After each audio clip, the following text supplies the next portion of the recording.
Hello and welcome back to another women's football show with me, Alex, and you, Jodie. Jodie Ann. We still need a name. We're not chatting about a name. I think we should call it Football Friends.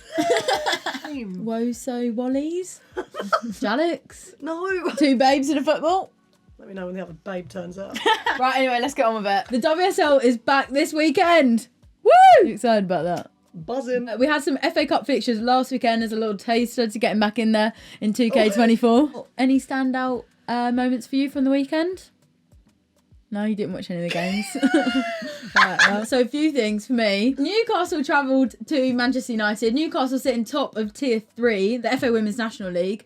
They took with them over 1,000 away fans, and they were loud. It was a great atmosphere. I think they got, what, 399 days undefeated, something like that? Yeah, they've done really well. I mean, Newcastle have obviously been investing. But the fans were well up for it. I love that. It just goes to show, like, the club are obviously doing good things to get people there. They did get spanked 5-0, but I think they've done well. But no offence to them. Yeah. I mean, they put on a good display. They made things difficult for United. They kept them out to the 27th minute when Ella Toon got in against the Toon and scored a screamer. Is this written in your notes? Did you plan on saying that? I did say it the other day in a different thing I did. But I thought it was funny that time as well. Is that what you were laughing about earlier when you said, guess what I put in my TikTok? No. Oh, okay. And celebrated, because she had her mask on, didn't she? She celebrated like an Avenger. I just thought she had black eyes. So yeah, that was fun. There were a few comebacks. Spurs were 2-0 down to Championship side Sheffield United, and then they came back. Bethany England skipper steps up, scores 2 goals, and they end up winning 3-2. All round, yeah, good weekend of football, getting us warmed up back for the WSL to start this weekend. Let's talk about this weekend's WSL fixtures. Kicking it off Friday night, Leicester Villa. Thoughts? Villa are bloody awful. Yeah, they kind of look like they're taking an upturn, and then like for a game. Then they got knocked out the FA Cup by Everton. There's obviously something's not right there. Yeah, because they've got decent players. Yeah, last year I actually really but last year, like a lot of people said last year, perhaps they overperformed. Saturday, Arsenal Everton. Right, it is close. That's got Arsenal written all over it. Right, let's talk about Arsenal, because their forward options are breathtaking, speechless. Fantastic attacking options, with people coming back from injuries, and we saw that even against Watford they scored in different ways. But what else did we see against Watford? They're still conceding, even though they're signing new defenders. Yeah, so here's one I prepared earlier. Oh, good lord. I'll put them on. If you start, you're going right through me. You're so nasty to me. Okay, so here's some stats for you, talking about Arsenal. Their expected goal difference is the highest in the league. So that means obviously they should be scoring the most goals, conceding the least goals. Who's decided this? Statistics. I don't know. Yeah. A scientist. I want to see where this has come from. An analyst. But expected. Analyst? An analyzer? An analyzer. An analyzer. I knew that didn't sound right. Really interesting article about this by The Athletic. So basically... It's not interesting. I find it interesting. I like the analysis. Arsenal's expected goal difference is 17. Chelsea are the closest, and their expected goal difference is only 14.8. Hi, boy. But actually, yeah, Arsenal's still, leaking goals. Even on Sunday, they conceded to Watford, a sloppy mistake at the back. And Anjumang, who's their player, who's dual registered at Watford, she even scored against her, mistake at the back, and she capitalised. Right, so let's talk about Arsenal's attacking options, because obviously they've got people coming back from injury. Jodie thinks I talk too much, so let's give her the floor. Can you just put my dad down? No. Please. He's my dad too.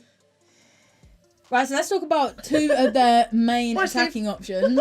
As a 9 and 10 combo, they've got Russo and Miedema, which is working really nicely. We saw Miedema have to drop back a bit deeper last year, but actually it seems to be working really nicely. We saw it on Sunday. It was the first time that Viv and Russo started up top together, and it worked really nicely. They were both kind of taking it. Wait, you're a striker. Can you talk through it? They're both like taking it in turns to run in behind. No, so one comes and meets the ball. The other one will then run past them. Yeah. So that the game can go like this. Yeah. The game stretches. So one will come deep and receive. They can either play it like at their feet towards them so they can flick it on. or they can turn and play with it and play it higher up the pitch. One should naturally come and receive. Which seemed to be what was happening quite nicely. They were taking it in turns. Bearing in mind, like, Viv's not been back that long. They've seemed to have built pretty good relationship there. Yeah, but Russo's cool and shit, I mean. I think she's cool, anyway. so she'll be right. Not that you can remember who she is. And sometimes they were even pushing forward together. Pavlova can then, come forward and play more attacking, which we've seen her do for, like, the Netherlands, for example. Pavlova, whoa. I love Vicky P. It's not like Jacket Potato or Jackie P. Yeah, I know, right? Vicky P. And both Viv and Russo on the score sheet. And then, talking about squad depth, those two come off. And then we've got a new number 9 and number 10, Stina Blacksenius and Frida Marnham, who both then come on and again do a really nice job. Blacksenius scores with literally her first touch. Then we've got Beth. Like, they've got such... Caitlin Ford, like... Yeah, but let's not get ahead of ourselves. That was against Watford. True. Let's see if they can do that against City in the FA Cup. They've got Everton this weekend. I know, but I want to see it against City. Yeah, fair. I want to see it against the bigger teams.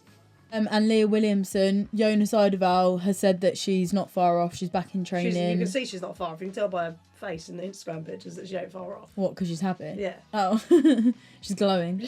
Well, no, fair enough. Yeah, you could just tell. Yeah. It'll be exciting to see her back.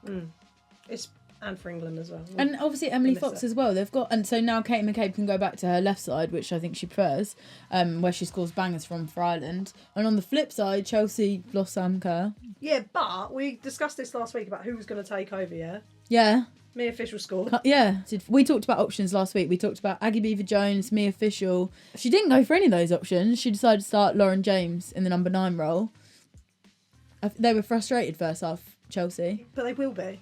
Against a low block. Sam Kerr's been captain as well recently. Yeah, true. She is like their talisman. Like, yeah. You lead from the front. Oh, both the people we predicted need to step up did. 1-0 down at half time. Mia Fisher comes on just into the second half, scores within 11 minutes, brings them to 1-0, they take it to extra time, and Aggie Beaver-Jones scores in extra time, and it ends up being 3-1 victory. But in light of that game, either Chelsea were really missing Sam Kerr, or West Ham's transfers have worked. Yes. To be leading 1-0 at half time against the WSL defending champs. Yeah, Minnie was definitely bossing in midfield. It is a massive improvement to what we've seen. Oh, yeah. Christy didn't play, but hopefully she'll play this weekend. They're playing Spurs. It's like the battle of the debutantes this weekend. I'm excited for West Ham. I'm excited to see how they'll improve. Yeah. I don't think they'll be pushing top 4 anytime soon. No. For that performance against Chelsea, I think hopefully this weekend against Spurs will be a real test for where they are. It's going to be tight. Yeah, a bit tight. Especially Both got new signings. Especially as Spurs had to rely on Beth England, who they haven't had for a while, to come back and drag them out of. Yeah, although Martha Thomas got off to a good start. Yeah, but what I'm saying is, who would you rather have? No offence to Martha Thomas or Beth England. Well, if you can find a way to play both of them. So many different teams and scored so many important goals. Yeah, true. Let's talk about who could potentially be replacing Emma Hayes. That was take 7, by the way. At Chelsea. Right, so there are 3 names going around at the moment, being rumoured. Casey Stoney, Laura Harvey and Elizabeth Gunnarsdottir. Some really good potential options there. What do you think? I'd like Laura Harvey. You'd like Laura Harvey? Why? I think she's very similar to Emma Hayes. So Laura Harvey's an English manager who's currently managing NWSL side Seattle Reign, or OL Reign as they were. They made it to the championship final. They've done well. Laura Harvey was named FA WSL Manager of the Year in 2011 after guiding Arsenal to win the league title, FA Cup and Continental Cup. So she's a potential option. Casey Stoney, obviously we know what she can do. She's an excellent player. And manager. She's obviously used to the WSL. She was Man United manager before she went over to the NWSL. I think it will most likely be Laura Harvey. Do you? Like that. It sounds like, just from what I've heard, like Casey Stoney, when she went over to the US, it was quite complex getting visas and stuff, and getting her family over there and moving her house over there and stuff. So I know that that's just like a bit wishy-washy, but that's what I've heard people say. I like Laura Harvey. I think she's quite approachable. The players love her. Okay. Which is why I think she's very similar to Emma Hayes, and I think that how successful Emma Hayes has been, like, within Chelsea, I think Laura Harvey would be perfect. I think she's got a work cut out for her, but anyone who's going to take over from Emma Hayes is is going to have their work cut out for them. One of the big, like, it's important that, like you said about the players like her, because one of the big things about Emma Hayes that a lot of people talk about is how she knew how to manage players very individually and treat them differently and talk to them differently, etc., etc. So I think they'll need that continuity. Players, and then there's people. So she'll treat them as players, but she'll also know. And I think that's important. A lot of managers don't have that. Because one of the big things we don't yet know is whether the whole coaching staff are going with Emma Hayes, which is probably quite likely. But they've been at Chelsea for a long time as well, so it's difficult. But yeah, watch this space. Talking of managers, right? Sarina Wiegman has signed a new deal. She will be England manager until 2027, until the end of the World Cup in 2027, which is massive. That means she's got another 2 major tournaments with us. The Euros next year in Switzerland, and then the World Cup in 2027. Location yet to be decided. I think that's absolutely massive. She's been obviously an excellent manager. My favourite thing is that TikTok of the Eminem song was like "My Mum." Have you seen that? No. So it's at the Euros final, and the German manager's standing there like chatting. Oh yeah. And then Sarina just steps out like. That's why I like her. I think she's quite cool. Yeah, she is cool. And obviously, she knows how to be a winner. She won the Euros with the Netherlands. She won the Euros with us. Made it through to the World Cup final with us. And I know that, it wasn't our best performance in the best final. Coach. And Again, she just for the 4th time. Yeah. She knows what she's doing. She's very good, and we're very lucky. I know it wasn't England's best performance in the World Cup final, but a lot of key players were missing. I think she's done her best with what she's got. And in her words, she's got unfinished business, and I think she's still got another major trophy in her locker. I get it. I was glad we lost the World Cup final, but we needed Spain to win. Otherwise, none of this change would have happened. I was gutted. Spain I didn't won. want them to win because I didn't want him to win. That's what I was I'm glad they did, so the world could see what was going on. I think maybe it was meant to be weird, them. Yeah, so there's going to be 2 overseas friendlies in February, and then obviously there'll be some competitive fixtures closer towards the spring and the summer. So yeah, I'm excited to see what more Sarina's got. So talking about money. So they were asked about her salary, and previously it was said that she was on 400 grand or something compared to Gareth Southgate, who's on 5 million. Obviously there's been a big thing about Emma Hayes taking the US Women's National Team job and being the highest paid woman in football, manager in football, as she should be. 1.7 million, I think, something like that. So there were calls for obviously Sarina to be being paid the same amount. The FA have basically, all they've said about it is that they see her as the best women's football manager in the world and are paying her accordingly. So I guess we just have to trust that she's getting what she deserves. She said that she was happy with the FA and how they support her. I don't think it's stuff. About money for her anyway. But I hope they are paying the big bucks. Talking of big bucks. Yeah. So someone has signed a new contract. Ooh, who? Mallory Swanson. Ah. Mal Pugh. Yeah. Apparently, I read this morning that she's re-signed with Chicago Red Stars on a contract until the end of 2028. Wow. And apparently it is the most lucrative deal in NWSL history. Oh my god. I know. Wow, good for her. Very much she's out injured at the moment. Remember this, so they've re-signed her.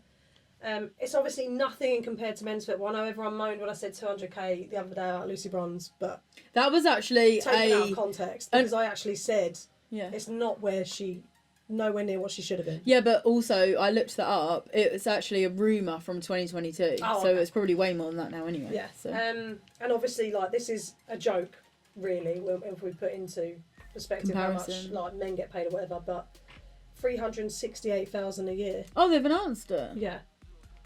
Okay. I mean, I'd be happy with that. Things I could do with that, yeah. I'd be very happy with that. But yeah, but it's also knowing that works out $7,000 a week. It's all That's a big deal considering she is out injured at the minute. Yeah, and That's obviously she missed the World Cup as well, and that was awful. Let's talk about the FIFA Pro World XI then. So here's the 11. Maria, Lucy Bronze, Alex Greenwood, Olga Carmona, and then a midfield 4 of Kira Walsh, Ella Toone, Aitana Bonmati and Lauren James, and then a forward 3, Alex Morgan, Alessia Russo and Sam Kerr. So it's a pretty strong team, but and not take anything away from those. No, and congrats. Yeah, there's a lot of discussion points. Because I would never ever get there in my life, I'm not. Oh yeah, absolutely, and they're all listen, top class players. Yeah. But there are other players as well who are excellent that I think- feel like could make a world I think 11. they needed more. I think certain players needed more recognition. Who? Mappy Leon. Mappy Leon, best defender in the world I right now. biasedly say, but all I'm saying is, if you want to judge me on my decision, just watch her in a game. She's like a female Paola Maldini. You know that. She's so good. She's so good. Maybe because she didn't go to the World Cup. Remember, this is voted by the players. I know as it is. well. I know it is. I love Alex Morgan, but I don't agree that she should be in that. That's the 11. 6th year in a row she's been in that Don't 11. agree with it. She didn't win the league. She crashed out of the World Cup. Not her personally, but if we're looking at how it is, it doesn't make sense to me. It doesn't. Yeah, there are other forwards you could have had it in there. Caroline Graham-Hansen, Salma Paraluelo. Lauren Hemp weren't even in there. Lauren Yeah. Hemp weren't even considered. Yeah, Lauren Hemp wasn't even in the squad. She's so good. Why did you pass me this? Look, Jodie's such a Barca fan. She got a Barca fidget spinner. Show the camera. I get a bit fidgety in case no one's noticed. Yeah, she was picking her nose. Yeah, Lauren Hemp I think could have been in there. She's had an excellent season. Obviously in the World Cup she was really, really good as well. Oh, really good. And all, like you said this earlier, Barca won the Champions League, Spain won the World Cup, and yet there were only 3 Irina players Paredes in there. nothing. She was unbelievable. Mappy Leon? Mappy Leon didn't play in the World Cup. No, but That's still. a good reason, yeah. Yeah. Caroline Graham-Hansen. Didn't even get picked. It's madness. It's tough because 11 is It's not voted many. for by the players, I know, but But remember that as well. How many players are missing right now? You've got Lena Oberdorf, Alexia Putellas. So shall I tell you the difference? I actually really liked last year's one. So last year we had from the back Christiane Endler, Yeah. Mappy Leon on the left, Leah Williamson, Wendy Renard, and Lucy Bronze. Solid back four, yeah. And as of last year, during the Euros, whatever, really good. Then we've got 2 holding midfielders, Kira Walsh, Lena Oberdorf. Can't complain there. Alexia Putellas just playing in front of them. At the time, based off before the Euros, you can't complain then. And then we weirdly had Alex Morgan, who I think was the only weak link in the team, on the left. Beth Mead on the right, rightly so after the Euros, and then Sam Kerr up I top. didn't even mention Beth Mead. Sorry, Beth. And then Sam Kerr up top. But Alex Morgan again is flitted in there. And I mean, apart from maybe putting Bon Mati in there, I don't think, and taking Alex Morgan out, I don't think I'd really argue with it. No, and it was right. And I agreed with last year's one, but I don't necessarily agree with this one. I guess. I think, I know we say about Barcelona and Spain or whatever. I don't think Olga Carmona should have been in there. I think we could have potentially put Alex Greenwood at left back and then put, even Millie Bright. Why not? Yeah. She got to a World Cup final.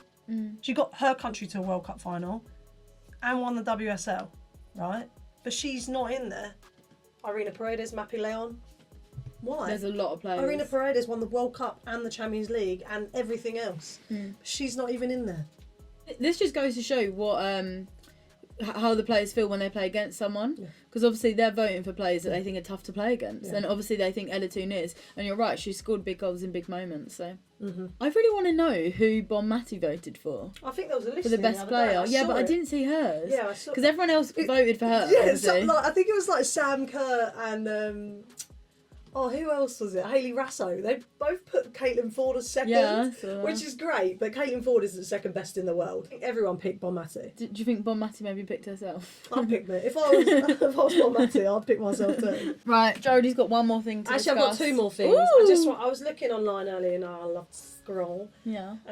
Bon Mati is the first player to win the World Cup Golden Ball, the UEFA Women's Players Player of the Year, the Ballon d'Or Feminine, and the best FIFA Women's Player of the Year, and the Champions League and the World Cup.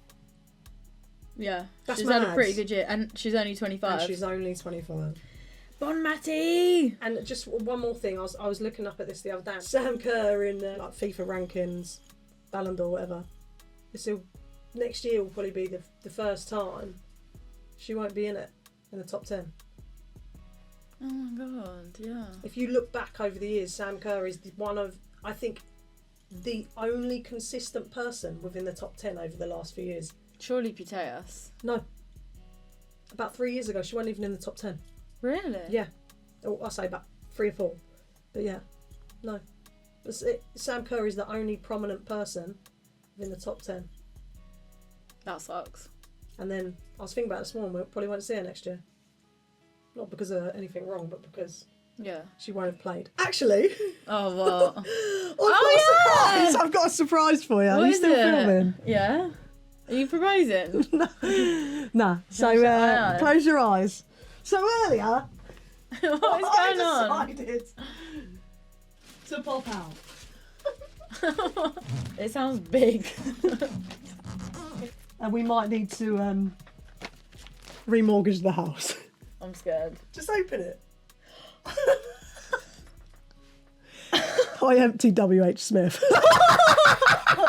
I took everything. I was just like this. There was kids there. I was shoving my leg, kicked a little girl in the face. Oh my god, I'm so buzzing. Let's open one each. Let's open the big one. Let's just open a pack. Ready? I've got a shot! Already? Yeah. Who? Oh, Gerard. Sweet. Ella Toon. Mm-hmm. This is a good pack. Hannah Kane. Oh my god, wait, she's left. A shiny Natalie Bjorn. She's just gone to God Chelsea. damn you. Hope you enjoyed it. See you next time. If you think of a name, let us know. And from us, the football friends. Bye. No. See you then. Barcelona!